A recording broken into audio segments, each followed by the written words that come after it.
Morning सबैजनालाई। हामी यतिखेर राणाको यात्रामा हिँडिसकेका छौँ। बिहानको 8 बजे हाम्रो सुन्दर नगरी केनाबारीबाट हामी छुटिसकेका छौँ। यात्रा सुरु भइसकेको छ राणाको। हामी यतिखेर मुगु दालचोकबाट मुगु जिल्लासम्मको यात्रामा गइरहेका छौँ। बेला बेलामा हजुरहरूलाई हामी अपडेट गर्दै जानेछौँ। नमस्कार, हामी धरान बजार क्रस भइसकेका छौँ। अहिले मदन भण्डारी हाइवेबाट हामी जाँदैछौँ। गाईघाट कोटारी यतिखेर हामी पुगिरहेका छौँ धरान बजारमा। समय ठिक 8:30 बजेको छ। हामी सुनसरीको बरा क्षेत्र नगरपालिका कोसीको पुलमा आइसकेका छौँ। चतराको पुल पनि भन्छौँ हामी। धरतीको पहिलो तीर्थस्थल बरा क्षेत्र जाने बाटो यता सप्तकोशीको पुल।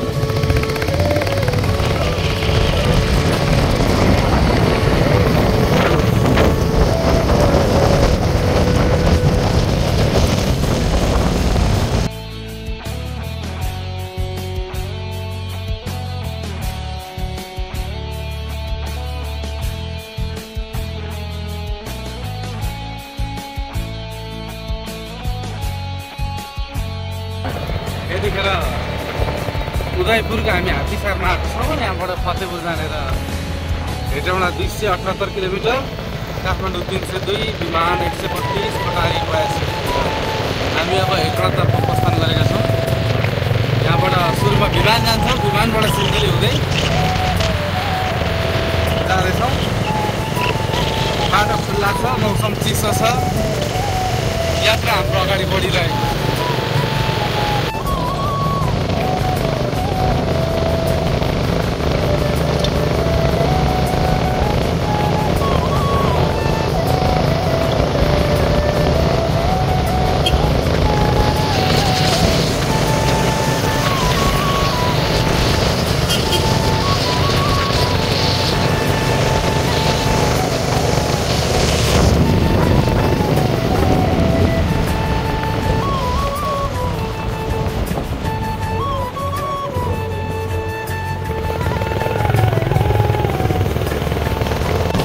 यतिखेर गाईघाट बजार प्रवेश गरिसकेका छौँ। सबभन्दा पुरानो बजार पनि मानिन्छ।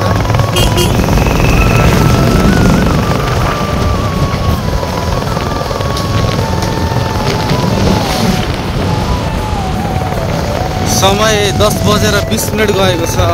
हामीलाई घरदेखि आउनका लागि ठ्याक्कै 2 घन्टा 20 मिनट खाना खाने टाइमसित जोडेर लागेको छ भने यतिखेर हामी गाईघाट बजारमा छौँ।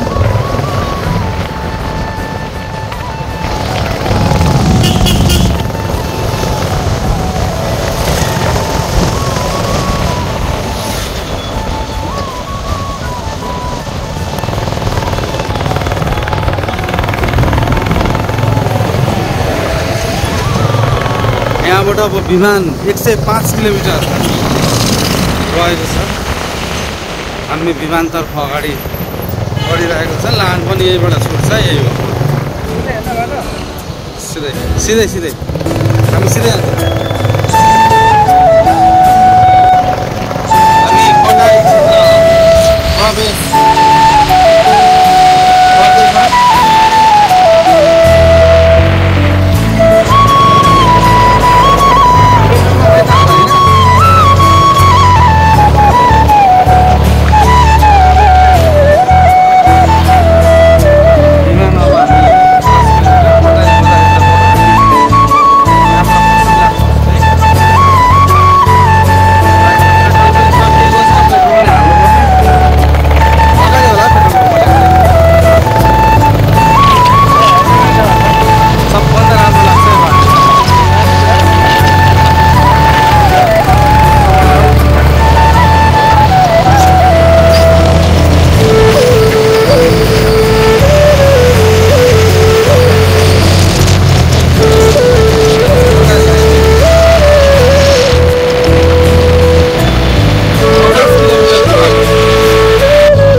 हामी सिन्धुली आइसकेको छौँ। घडीमा 12:30 बजेको छ अहिले।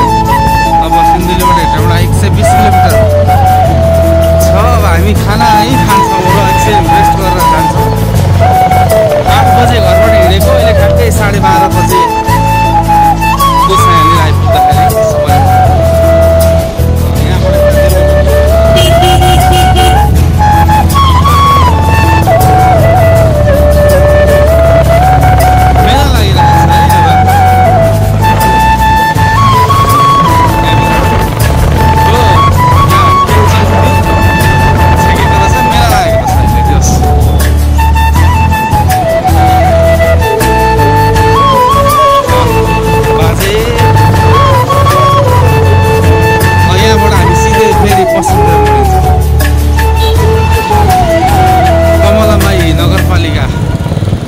सिन्धुलीमाडी बजारी हो बस्दा के अब खाना यहीँ खाऊ ल।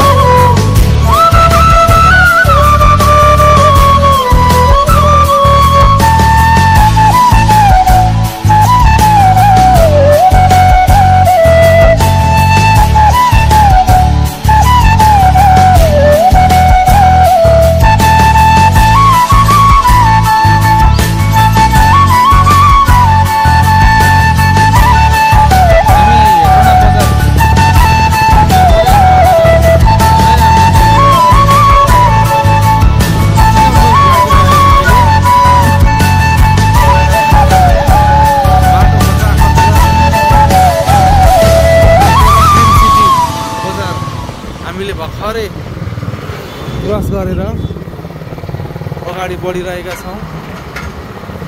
अत्यन्तै सुन्दर दृश्य देखिएको छ वरपर। यहाँबाट लगभग 82 किलोमिटर नारायणघाट रहेको छ। हाम्रो टार्गेट चाहिँ अलि टाढै भए पनि अब मौसमको कारणले गर्दाखेरि सायद त्योभन्दा पर जान सकिन्छ सकिँदैन। नारायणघाट गएपछि मात्रै हामी डिसाइड गर्नेछौँ। अहिले भने हेटौँडा आइसकेका छौँ। यतिखेर समय 4 बजिसकेको छ। अलिअलि गल्दै पनि गएका छौँ हामी।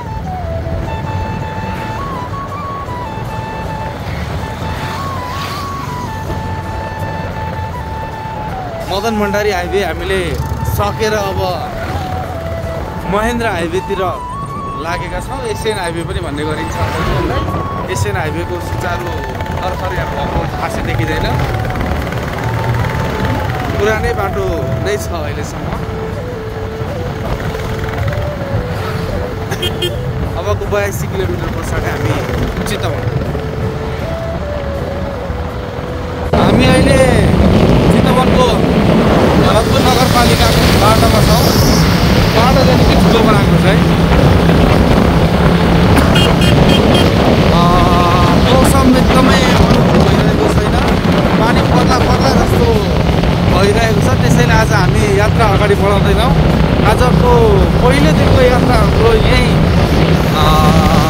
नारायणी नदीको किनारमै बिताउँछौँ जस्तो छ। आजको दिन हाम्रो यहीँ रहनेछ र भोलि बिहानै हाम्रो पुनः सफर रहनेछ। समयले साथ दिएसम्म, मौसमले साथ दिएसम्म हामी जति सक्छौँ टाढा जाने नै कोसिस गर्छौँ। आज बाटोमा पनि एकछिन अलमल भयो मौसम प्रतिकूल भएर।